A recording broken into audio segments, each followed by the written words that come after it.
Hello students, मैं Prince Kumar आप सभी को फिर से एक न्यू सेशन में स्वागत करता हूँ। ये सेशन आप सभी के लिए most important and most selected जो कि जीडी कांस्टेबल के लिए होने वाला है। सभी प्रश्न आप सभी के लिए सेलेक्टेड जो कि जीके का सेशन लिया गया। हर एक प्रश्न को आप लोग बारीकता से अध्ययन करना। हर एक प्रश्न आप सभी के एग्जाम के बेस तैयार किया है जो कंटेंट इंपॉर्टेंट होने वाला है आपके एग्जाम के दृष्टिकोण से। तो आप लोग सभी प्रश्न को 100% बारीकता से अध्ययन करना। हर एक प्रश्न को आप लोग फोकस करना। तो चलिए शुरू करते हैं सीधा प्रश्न पर। देखो प्रश्न क्या कर रहा है। पहला प्रश्न कर रहा है, महात्मा गांधी कब भारतीय राष्ट्रीय कांग्रेस के अध्यक्ष बने थे।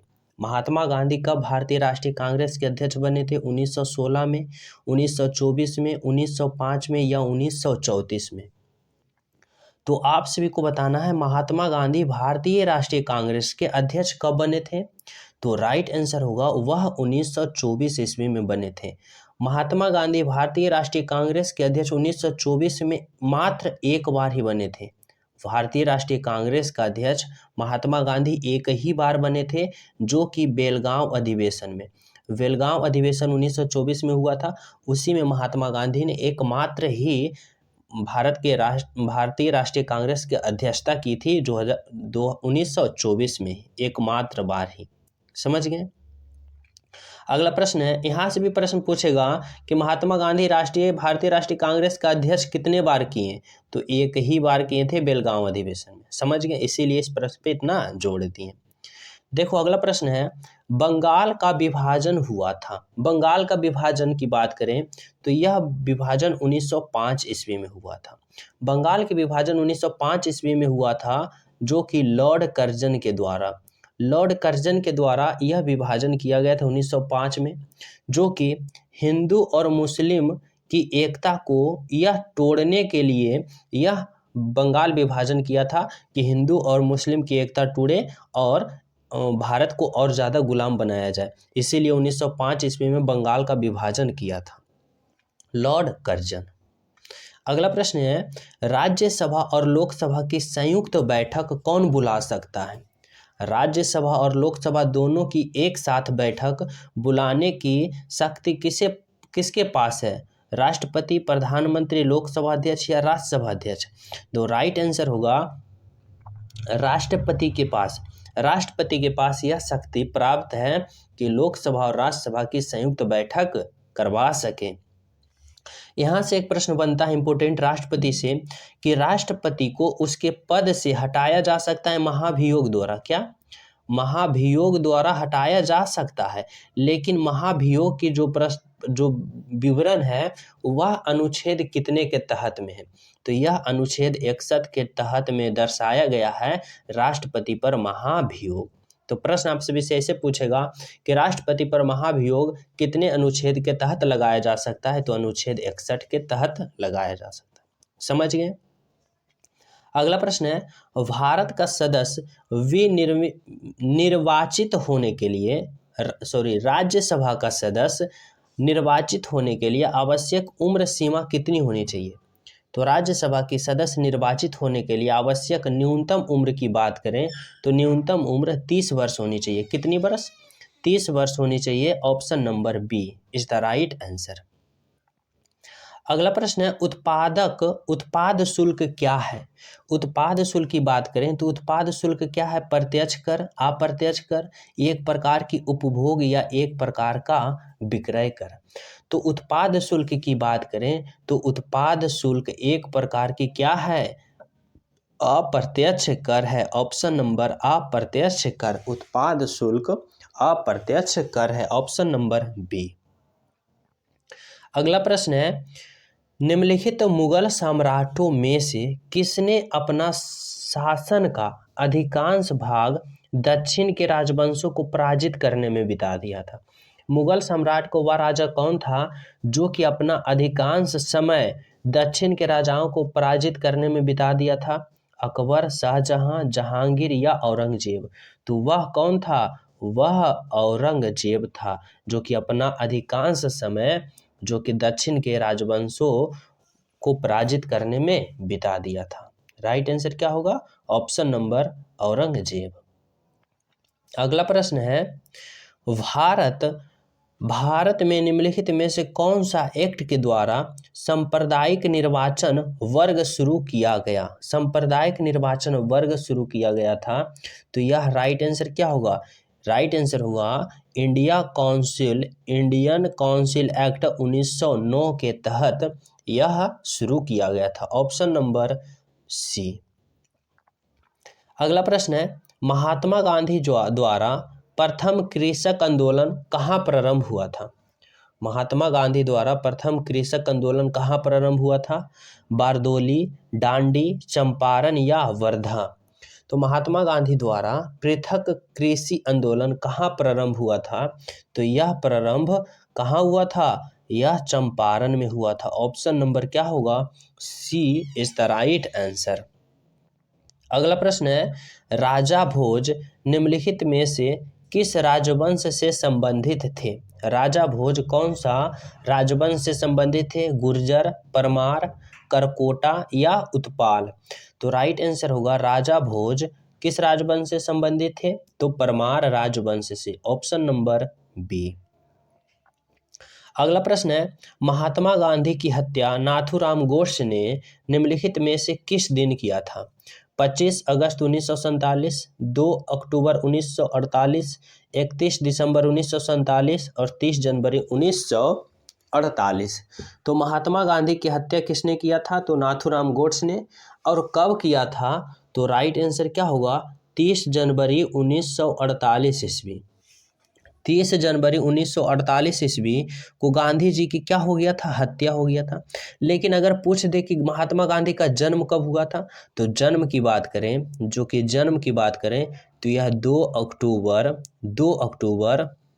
एक मिनट है ऐसे 2 अक्टूबर, समझ रहे हो, 2 अक्टूबर 1869 ईस्वी। 2 अक्टूबर 1869 ईस्वी को महात्मा गांधी का क्या हुआ? जन्म हुआ और हत्या किया गया 30 जनवरी 1948 ईस्वी को। समझ रहे? दोनों प्रश्न इंपोर्टेंट है। अगला प्रश्न है, राज्यसभा का सदस्य निर्वाचित होने के लिए आवश्यक न्यूनतम उम्र सीमा? राज्यसभा का सदस्य होने के लिए न्यूनतम क्या चाहिए? न्यूनतम उम्र सीमा? तो राइट आंसर होगा 30 वर्ष। ऑप्शन नंबर क्या होगा? 30 वर्ष इज द राइट आंसर। अगला प्रश्न है, पंडित रविशंकर का संबंध निम्नलिखित में से किस वाद्य यंत्र से रहा है? पंडित रविशंकर का संबंध निम्नलिखित में से किस वाद्य यंत्र से रहा है? सितार, तबला, शहनाई या वायलिन से? तो राइट आंसर होगा पंडित रविशंकर संबंधित किससे थे? तो यह सितार से संबंधित थे। किससे? तो सितार से। Option number A is the right answer. अगला प्रश्न है, ट्राई ब्रेकर संबंध किस खेल से संबंधित है? ट्राई ब्रेकर शब्द किस खेल से संबंधित है? टेनिस से, हॉकी से, फुटबॉल से या उपयुक्त सभी से? तो ट्राई ब्रेकर का बात हो रहा है, यह खेल किससे संबंधित था? तो राइट आंसर होगा क्या? राइट आंसर होगा ऑप्शन नंबर ए। ऑप्शन नंबर क्या होगा? ए, टेनिस से संबंधित है। ट्राई ब्रेकर शब्द किस खेल से संबंधित है? तो टेनिस से संबंधित है। ऑप्शन नंबर ए। अगला प्रश्न है, सर्वोच्च न्यायालय ने निजता के अधीन को स्वतंत्रता के मूल अधिकार के अधीन रखा गया है कितने अनुच्छेद में? सर्वोच्च न्यायालय ने निजता के अधिकार को, यहाँ समझना, निजता के अधिकार को किस अनुच्छेद, संविधान के किस मूल अधिकार में रखा गया है? अनुच्छेद 19, अनुच्छेद 14, अनुच्छेद 20 या अनुच्छेद 21?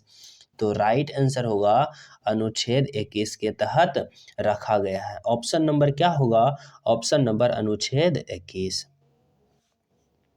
अगला प्रश्न है, सत्रिया किस राज्य का शास्त्रीय नृत्य शैली है? सत्रिया बताना है। सत्रिया किस राज्य का शास्त्रीय नृत्य शैली है?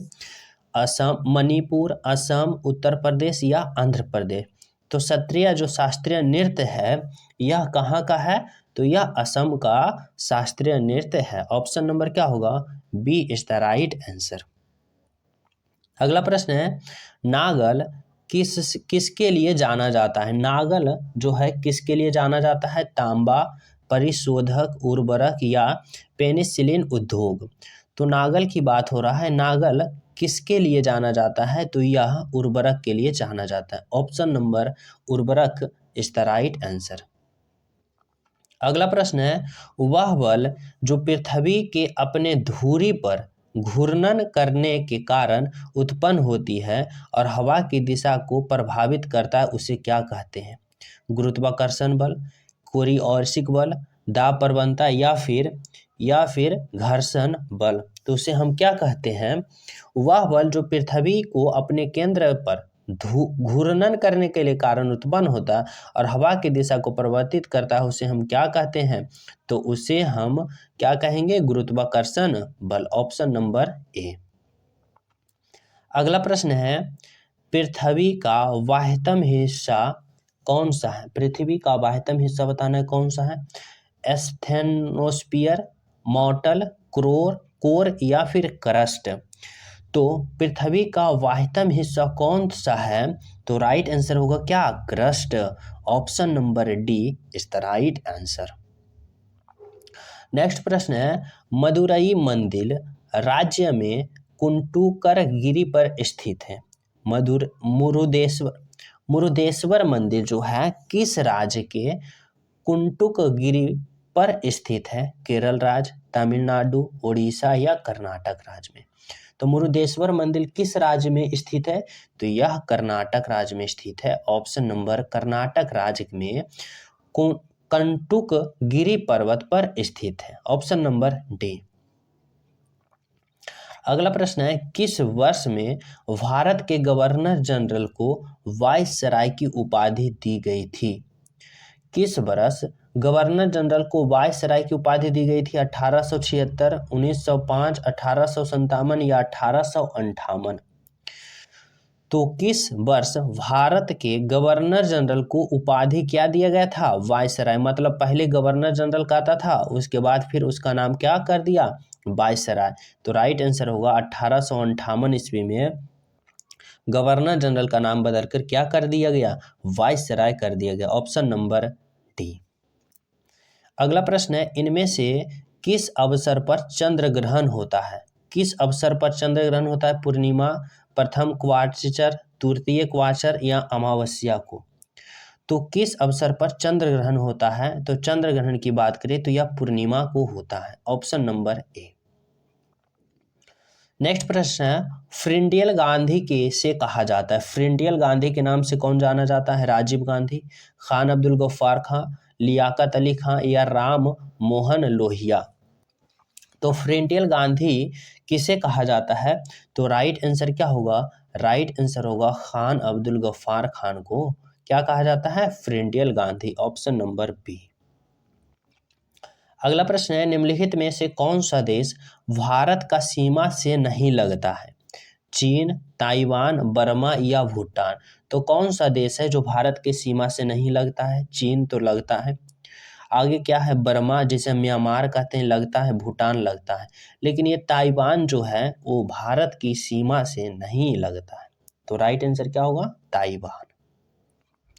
अगला प्रश्न है, रासलीला याओसांग लाई चारओबा त्योहार किस राज्य से संबंधित है? देखो 3 यहाँ त्योहार है, रासलीला, याओसांग, लाई चराई ओबा। तो किस राज्य से संबंधित है यह त्योहार? तो यह त्योहार किस राज्य से संबंधित है? तो यह मणिपुरी लोगों से संबंधित है। ऑप्शन नंबर क्या होगा? मणिपुरी। अगला प्रश्न है, सिंधु घाटी सभ्यता की पहचान निम्न से है। सिंधु घाटी सभ्यता की पहचान कैसे होती है? सुंदर मूर्तियां, धर्म की दर्शन शास्त्र, आर्थिक एवं सामाजिक सुधार या नगर योजना प्रणाली? तो सिंधु घाटी सभ्यता की पहचान होती है नगर योजना प्रणाली से। किससे होती है? नगर योजना प्रणाली। Option number D. अगला प्रश्न है, हर्षवर्धन के राज्यकाल में एक बड़ा बौद्ध मठ कहाँ स्थित था?